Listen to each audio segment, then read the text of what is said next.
Como você diria as seguintes frases em inglês? Tem aula hoje?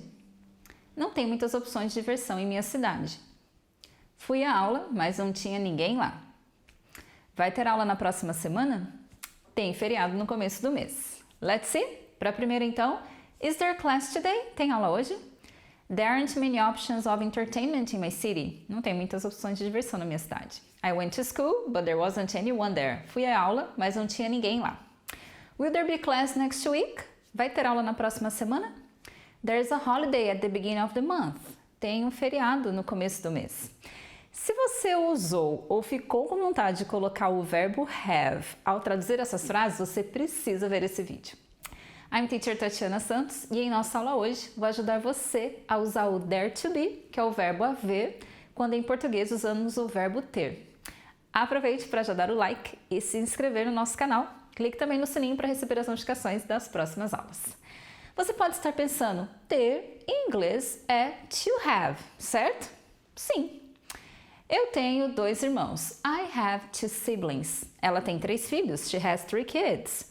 O filho mais velho de Mark tem 8 anos. Mark's oldest son is 8. Excuse me? Lembre-se que em inglês nós somos a nossa idade. I'm 37 and you? Aqui temos um primeiro exemplo de quando ter em português não será have or has em inglês. Bom, vamos continuar. Tem 5 pessoas na minha família. There are 5 people in my family. Tem um vídeo novo no canal do Overseas English. There's a new video on Overseas English channel. Para nós, falantes de português, é muito comum fazer a tradução literal do português para o inglês.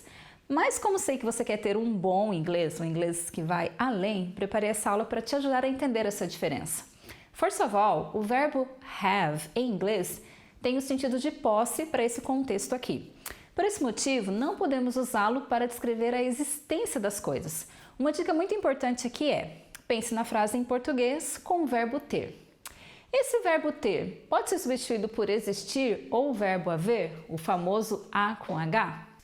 Ainda que não soe muito natural, se a sua resposta é sim, quer dizer que em inglês você usará o there to be, que é o equivalente ao verbo haver.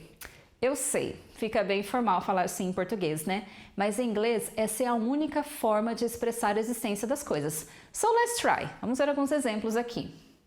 Na minha cidade tem muitas praias boas.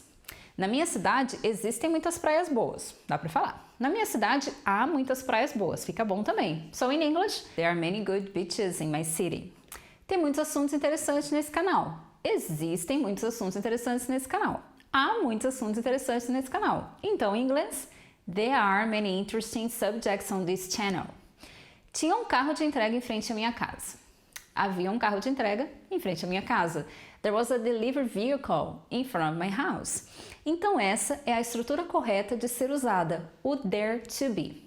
A boa notícia é, se você já conhece o verbo to be, então você vai usar as mesmas regras para poder usar o verbo there to be. Vamos ver alguns exemplos. There isn't public transportation in that small city. Então, não tem transporte público naquela pequena cidade. Exemplo na negativa. There's no problem or no problem. Daí vem o no problem do não tem problema. There are many options here. Tem muitas opções aqui. Is there any drugstore near here? Então, aqui um exemplo de pergunta. Tem alguma farmácia aqui perto? There isn't any gas station in this area. Não tem posto de gasolina nessa região. Então, aqui um exemplo da forma negativa. Will there be a test next class? Tem prova na próxima aula? There's going to be a live next Friday. Haverá uma live na próxima sexta. There were 5 candidates for the interview. Tinha 5 candidatos para a entrevista. Então, aqui exemplos do passado, no presente e também no futuro com there to be. In a nutshell. Então, para resumir, para expressar existência em inglês, sempre use o there to be. Então, there was, there were no passado, there is, there are no presente, there will be, there is going to be in the future. Observe também que não usamos subject pronouns como I, you, he, she, it, we, you, they nas frases com o there to be. Agora que você já viu vários exemplos, it's your turn, é a sua vez. Então aqui vai a pergunta challenge. How many people are there in your house?